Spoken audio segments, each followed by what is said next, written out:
Hi guys, buenos noches. I'm Joshua Orro, the Mustang Prince, and welcome to Mustang Prince Oral Reports. Well, it's part 5 of my Halloween marathon, and we only have 5 more days left till Halloween, so what do I have planned this time? Well, I want to talk about a certain holiday that's in the same category as Halloween, which is known as Día De Los Muertos, also known as the Day of the Dead.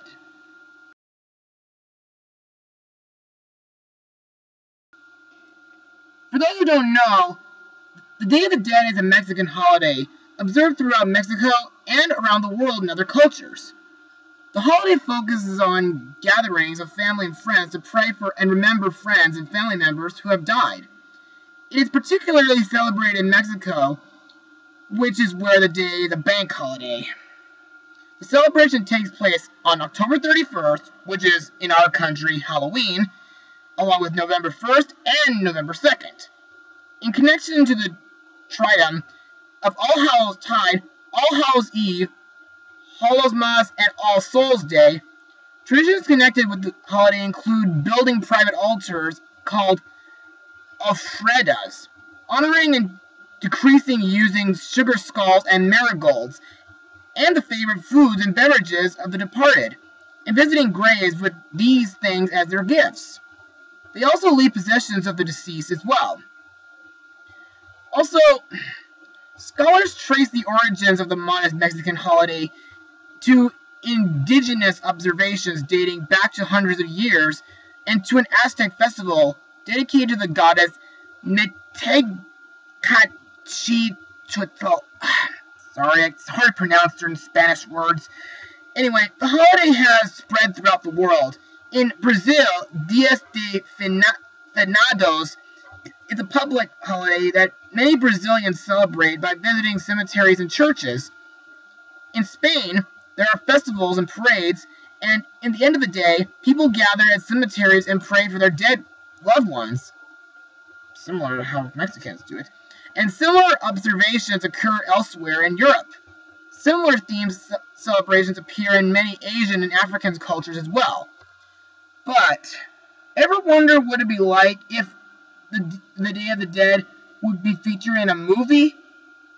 Well, just recently Real FX, the studio who gave us the animated Thanksgiving movie Freebirds, which I blogged last year, gave us a new movie, which has a simplicity of an interesting story, with the Day of the Dead set in it.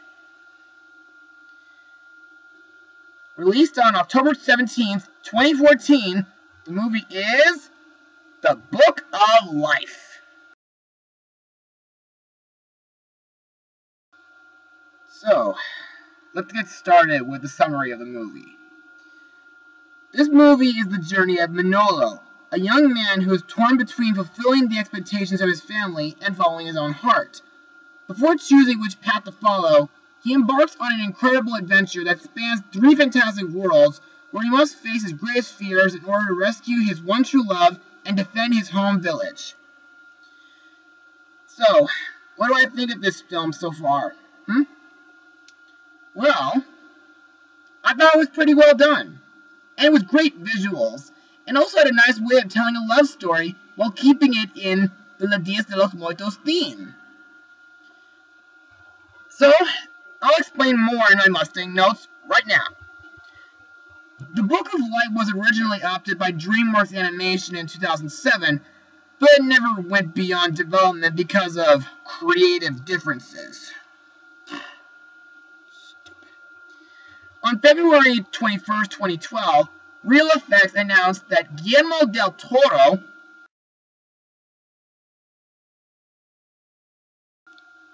the man who gave us Pan's Labyrinth and the Hellboy films, would produce the film. Originally titled The Day of the Dead, on December 12, 2012, it was announced that the film would be released on October 10, 2014, and that 20th Century Fox would distribute the movie. On October 15, 2013, it was announced that the film would be pushed back from October 10, 2014 to October 17, 2014. Gosh, talk about schedule conflicts. Anyway,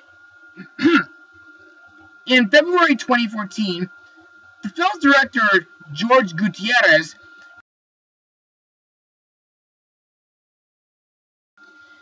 explained that he wanted the film to look exactly like the concept art in the book, art of books, saying that I saw every single one that comes out of my biggest heartbreak. Is that I see all this glorious art, and then the movie doesn't look like that. The mandate of this movie was our art of book is going to look exactly like the movie, and every artist poured their heart and soul into that idea.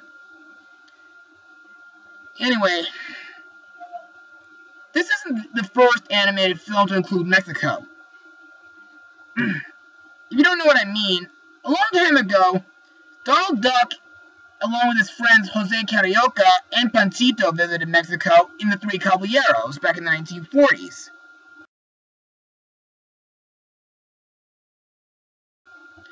Plus, Mexico was the last location to be visited in the animated Halloween Tree film.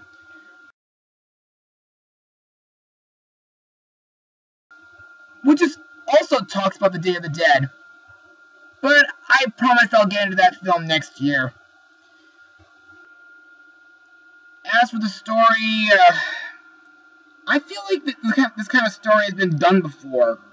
Many times.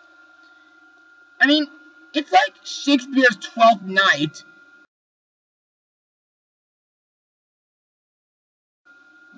meets Tim Burton's Corpse Bride.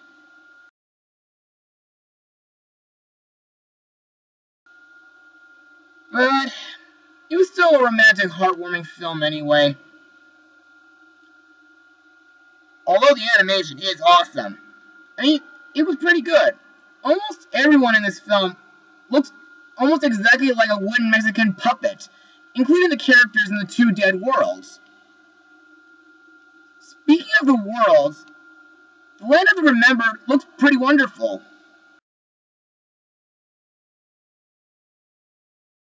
It almost looks like a different setting of Mexico with nice colors and buildings, while the Land of the Forgotten almost looks like a deserted version of the underworld. Plus, there are some parts where there's 2D animation, some parts as well. And also, the movie has some badass fight scenes that involve bullfighting and bandits.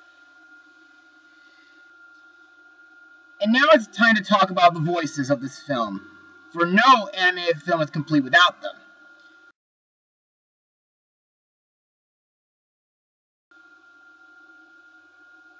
Let's begin with Manolo Sanchez, who is voiced by Diego Luna.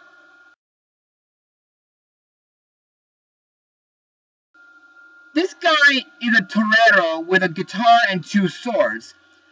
While his family want him to be a brave bullfighter due to his family history, but he believes that killing bulls is wrong, and would prefer to play his guitar and sing to show his feelings. Speaking of songs, the songs that he sings in this film truly warm my heart because of how touching they sound, and made me feel like shedding a tear. So, well done, Senor Luna.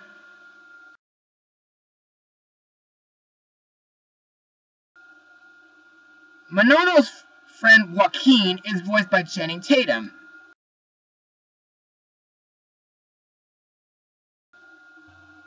Best known from films like Step Up,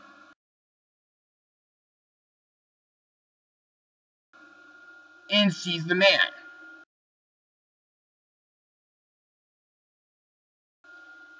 And The Book of Life is Channing's first animated film he's ever voiced in.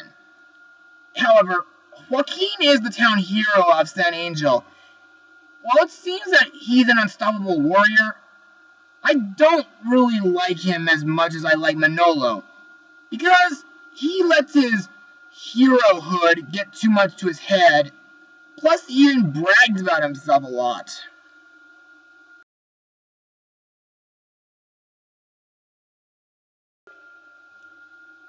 Manolo and Joaquin's love interest, Maria, is voiced by Zoe Saldana.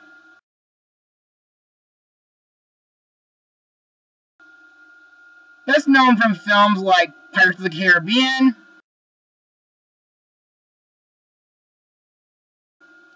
James Cameron's Avatar,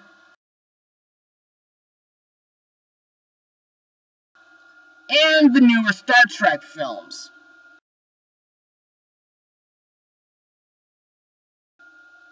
As for what I thought of Maria, she's a really beautiful character. I mean, she's smart, strong, and she's quick when it comes to fencing and kung fu, which she learned in Spain. Plus, her relation with Joaquin and Manolo are nearly as similar to the relationship between Sora, Riku, and Kairi from the Kingdom Hearts franchise.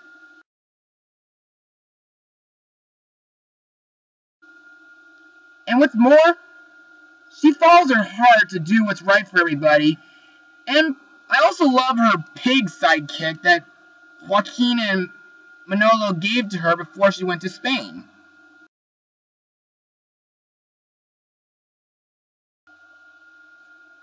Next we have Xibalba, the ruler of the Land of the Forgotten, who is voiced by Ron Perlman.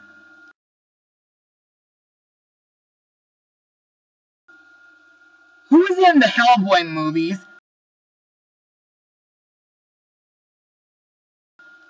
and voiced Slade in the Teen Titans show.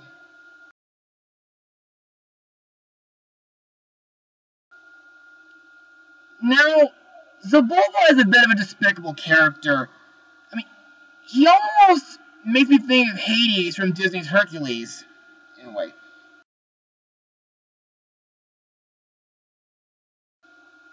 Because he likes making bets with his wife and uses his snake cane to cheat when he comes this close to losing his bets.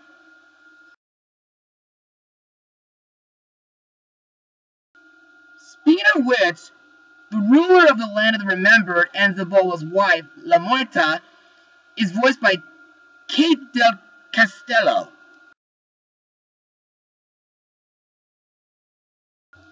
And she's my favorite out of the two rulers of the dead.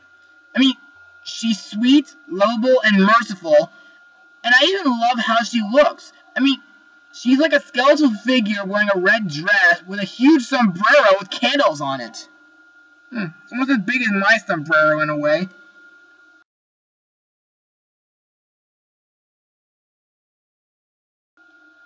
Now the last character I want to mention is the Candlemaker, who is voiced by comedian Ice Cube.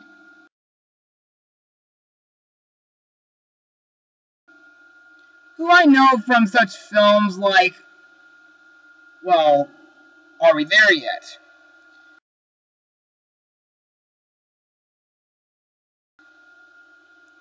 The Candlemaker is a being who oversees the lives of the living and tries to keep the two dead worlds in balance. Now, in my eyes, he's like the funniest character in the entire movie. The rest of the cast includes some of the greatest voice actors like Jenny Trejo, Carlos Alarcón, George Gutierrez, Dan Navarro, Miguel Sandoval, Greg Delizel, Ricardo Sanchez, and Cheech Marin. And now it's time to move on to my final words of this fantastic movie. Above all, The Book of Life is another movie to witness for the Halloween season. The animation is beautifully done, the story is brilliantly written but a little cliched, and the characters are very romantic. I give this film a perfect rating of full 100%. Well, that's all for noche, amigos. Be sure to join me next time, because we're going to Slumberland next time. Adios, amigos. Mustang power!